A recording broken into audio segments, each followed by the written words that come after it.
오늘의 본문은 야고보가 교회 지도자 중 한 사람으로서 성도들에게 전하는 권면의 내용을 담고 있습니다. 그리고 그 권면이란 말을 제어하라는 것입니다. 이와 관련하여 1절 말씀은 선생이 많이 되지 말 것을 경고함으로 말에 대한 본격적인 권면을 시작합니다. 왜냐하면 초대교회 당시 이 선생이라고 하는 직분이 성도들에게 많은 존경을 받았기 때문입니다. 쉽게 말해서 인기가 많았다는 것입니다.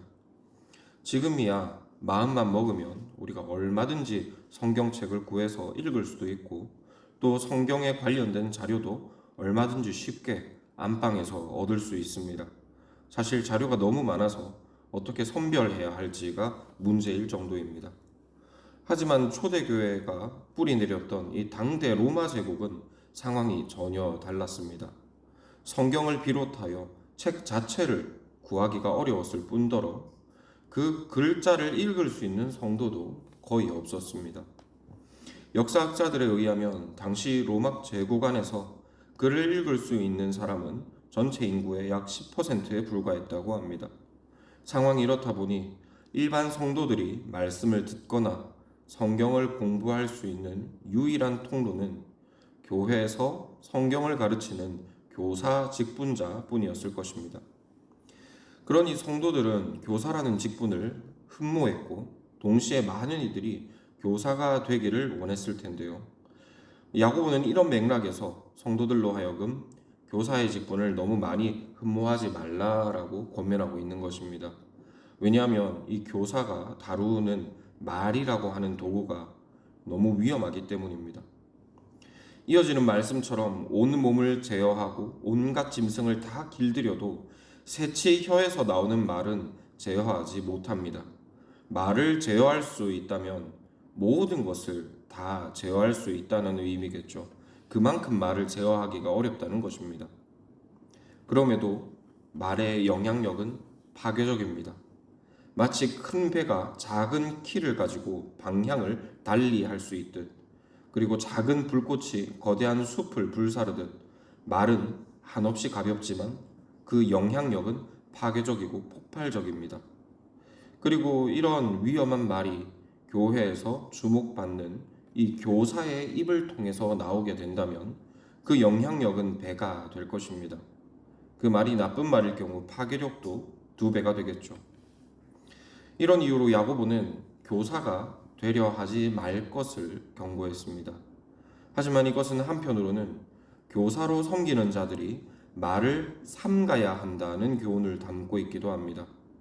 그리고 이와 같은 교훈은 이 교사의 직분을 계승한다고 할 수 있는 목사에게 당연히 우선적으로 적용되어야 할 것입니다. 하지만 이는 곧 교회 앞에서 봉사하는 모든 직분자들에게도 적용되어야 하고 더 나아가 교회 안에서 입을 여는 모든 성도들에게도 적용되어야 할 것입니다. 사실 많은 말씀을 드리지 않아도 말의 파괴력이 얼마나 폭발적인지, 그리고 그 말이 교회를 얼마나 쉽게 파괴할 수 있는지를 우리는 이미 잘 알고 있습니다.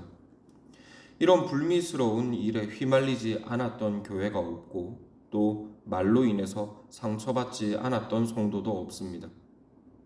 설마 말에 문제가 없다고 하더라도 듣는 이의 상황이나 마음의 문제로 인해서 말로 인해 문제는 얼마든지 일어날 수가 있습니다. 이처럼 말은 한없이 가볍습니다. 하지만 한없이 파괴적인 불꽃과 같습니다. 그러므로 우리는 우리의 언어 습관에 항상 주의를 기울여야 할 것입니다. 어떻게 주의를 기울여야 하는가 하면 우리의 새로운 정체성에 비추어서 그 정체성에 합당한 말의 열매를 맺도록 해야 합니다. 9절로 12절 말씀입니다. 이것으로 우리가 주 아버지를 찬송하고 또 이것으로 하나님의 형상대로 지음받은 사람을 저주하나니 한 입에서 찬송과 저주가 나오는도다. 내 형제들아 이것이 마땅하지 아니하니라. 샘이 한 구멍으로 어찌 단물과 쓴물을 내겠느냐. 내 형제들아 어찌 무화과나무가 감람 열매를 포도나무가 무화과를 맺겠느냐. 이와 같이 짠 물이 단물을 내지 못하느니라. 9절 말씀은 한 사람의 혀가 하나님을 찬송하고 또 한편으로는 사람을 저주한다고 지적합니다. 물론 여기에서 지적하는 바는 좋은 말과 나쁜 말이 한 입에서부터 나온다는 비판의 의미가 담겨 있습니다. 그러나 여기에서 우리는 하나님을 아버지라고 표현하고 비판받는 사람을 하나님의 형상대로 지음받았다고 표현한 점을 눈여겨볼 필요가 있습니다. 사람은 아버지이신 하나님의 형상을 따라 지음받았다는 것입니다. 그렇기 때문에 사람을 향한 저주는 곧 그의 형상과 똑 닮은 그의 아버지, 곧 하나님을 향한 저주가 됩니다. 이로 볼 때 한 입에서 찬송과 저주가 나온다는 이 10절의 말씀에는 이 찬송과 저주가 모두 하나님을 향하고 있다는 의미도 담겨 있을 것입니다. 그러나 성도는 하나님의 자녀로 부름받은 자들입니다. 자녀가 아버지를 향해서 감사를 드렸다, 저주를 퍼부었다 할 수는 없는 노릇이죠. 따라서 하나님의 자녀로 부름받은 우리가 형제들을 향하여 할 수 있는 말은 아버지께 할 수 있는 말밖에 없습니다. 우리가 하나님 아버지께 할 수 없는 말은 형제에게 할 수가 없다는 것입니다. 왜냐하면 그들은 모두 하나님의 자녀들이요, 그들에게로 들어가는 모든 말은 곧 아버지께로 향하기 때문입니다. 그러므로 성도 여러분, 물론 말을 제어하는 것이 쉽지는 않을 것입니다.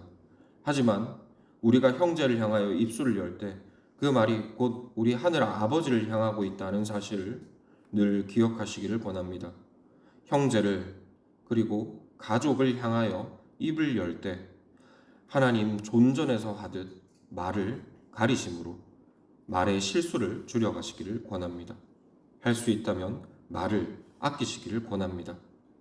이로 말미암아 우리의 입술을 우리가 잘 다스리게 하여 주시고 우리의 입술 가운데 아름다운 열매가 맺혀 우리 교회가 하나님 안에서 참으로 복된 교회가 되게 하여 주시기를 기도하시기를 권합니다.